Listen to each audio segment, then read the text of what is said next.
Et l'invité ce matin, c'est vous, Hélène Daligo, bonjour. Oui, bonjour Simon. Alors vous êtes en pleine préparation, tout simplement, de crêpes, puisque ce week-end, c'est la Chandeleur. Vous gérez le food truck Le Vent des Crêpes. C'est votre métier, bien évidemment. Alors dites-moi, tout simplement, déjà, pour faire une bonne crêpe, qu'est-ce qu'il faut? Alors il faut des bons ingrédients déjà, c'est la première chose. Et puis après, vous voulez une petite recette, par exemple. Ah ben bien sûr, je vous en prie, si vous avez quelques petits conseils à nous donner pour le week-end. Donc à peu près pour 7-8 crêpes, on dira il faut 250 grammes de farine, 40 grammes de beurre, le beurre c'est important, 3 œufs, 1 demi-litre de lait, et puis moi je ne mets pas de sel parce que j'utilise du beurre salé, et puis un petit parfum comme de la vanille par exemple. Alors, Voilà. vous parlez de la vanille, justement, si on a envie de décliner un petit peu les crêpes, de faire des choses un peu originales, qu'est-ce qui se fait en ce moment? Est-ce qu'il y a une petite tendance sur les crêpes? On peut mettre de la bière à la place du lait ou en partie. On peut mettre du rhum, on peut mettre d'autres parfums comme ça, de l'extrait d'orange. Enfin, on peut varier à votre guise, je dirais.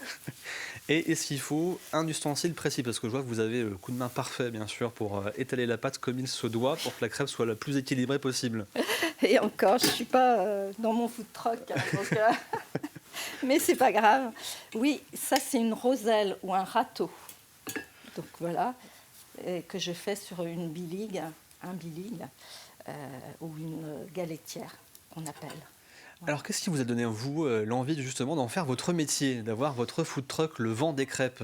Alors moi, ça faisait des années que je voulais ouvrir soit un restaurant, soit quelque chose dans la restauration, parce que j'ai pas mal bourlingué dans ce domaine. Et j'ai fait une saison au niveau de la rue piétonne à Saint-Gilles, dans un glacier qui faisait crêpes, galettes, pas galettes, chichis, glace. Et donc après, j'ai fait ma formation crêpière à Saint-Hermine, à la formation gourmande. Alors, je peux vous dire que c'est difficile de se concentrer sur l'interview parce que ça sent tellement bon sur le plateau ce matin. Au niveau donc de la Chandeleur, j'imagine que c'est un moment qui est particulier pour vous. Alors, j'ai cru comprendre que vous démarriez l'activité du food truck un petit peu après, Oui. mais je suppose que ce week-end, comme beaucoup, vous allez en profiter. Je vais honorer ceux qui veulent des crêpes, oui. Mais c'est vrai que c'est plus, je dirais, la Chandeleur, c'est plus familial. Les gens font plus leurs crêpes eux-mêmes. C'est aussi un partage à ce moment-là. C'est pas là ma priorité, je dirais. Je laisse à chacun faire ses propres crêpes avec une pièce dans la main gauche, par exemple, comme en Bretagne, pour porter chance, et puis on fait sauter la crêpe de l'autre main. Ah, je connaissais pas le coup de la pièce qui porte chance quand on fait sauter la crêpe. Ouais, je peux pas, mais bon. Bah alors là, voilà, là, ça va être un petit peu plus compliqué ce matin de le faire, mais justement, alors parfois il y en a qui se lancent au défi de faire sauter les crêpes, ça marche pas toujours d'ailleurs, il faut avoir le coup de main Faire quand même. attention. Il y en a qui ont atterri au plafond, mais bon. Justement, est-ce que vous avez un petit conseil à donner à celles et ceux qui ont envie de se faire plaisir chez eux ce week-end, de se faire des crêpes? La recette en soi reste relativement simple, Basique. mais pour bien réussir ces crêpes justement, et pourquoi pas pour bien réussir à les faire sauter, comment on fait? Avec beaucoup d'amour, et tout ira bien. C'est le secret de la recette, c'est l'amour en faisant Voilà, les crêpes. parce que c'est vraiment un partage. Donc c'est vrai que... après, si je peux donner un conseil, c'est faire votre pâte avant.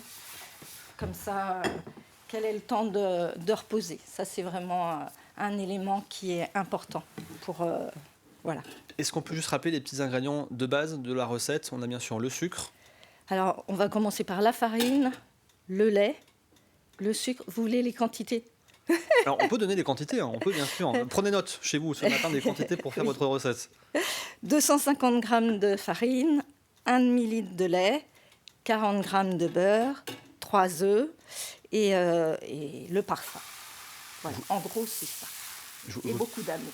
Et beaucoup d'amour, notez bien, Voilà. beaucoup d'amour bien sûr pour réussir vos crêpes ce week-end à l'occasion de la Chandeleur. J'ai Antoine, notre réalisateur, dans l'oreillette qui se délecte parce qu'il sait qu'il aura le droit de goûter quelques crêpes après l'émission, mais il va falloir patienter un petit peu Antoine. En tout cas, ça sent très très bon, ça fait envie. Est-ce que je peux me permettre de vous prendre un petit bout? Alors ça c'est pas trop oui. normalement devant Carrément. en Vous voulez télévision, un mais peu de sucre mais, dessus? écoutez, avec plaisir, juste pour pouvoir goûter la première crêpe du week-end. Ça va peut-être vous donner faim si vous êtes actuellement en train de prendre votre petit déjeuner ou si vous êtes déjà parti, vous n'avez pas eu le temps de prendre votre petit déjeuner, je m'excuse. Désolée, j'ai pas envie Ah non mais je vous en veux pas, je vais pouvoir vous dire du coup. de Eh bien, serviette. j'essaie de pas trop salir non plus le plateau, parce que après c'est Antoine justement de faire le travail de ménage derrière.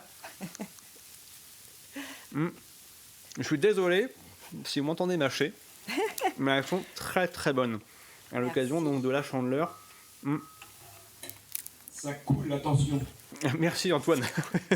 Mais c'est du sucre, ça coule pas du coup. Une dernière question, enfin une dernière question.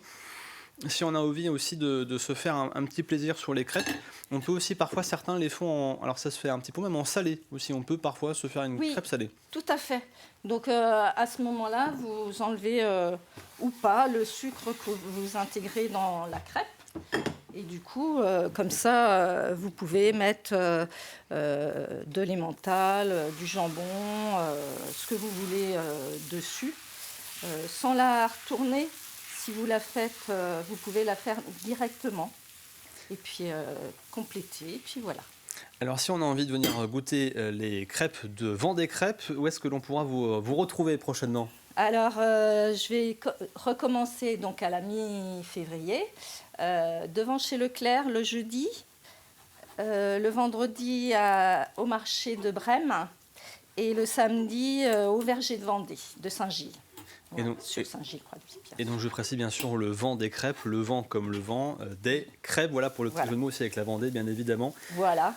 Et puis un petit mot juste sur l'histoire de la Chandeleur. À l'origine c'était une fête qui avait lieu à l'époque romaine pour tout vous dire, qui est devenue ensuite une fête païenne qui a lieu en France, en Belgique, ensuite dans les pays francophones et à laquelle on mettait à chaque fois des chandelles, d'où le nom de la Chandeleur. Merci beaucoup Hélène Daligo d'avoir été à nos côtés ce matin. Bon courage plaisir. pour la reprise avec donc le food truck, le vent des crêpes. Et je pense que quand vous allez ressortir du plateau, Antoine risque bien sûr de vous sauter dessus pour récupérer une petite crêpe au passage. Je vous laisse en tout cas finir.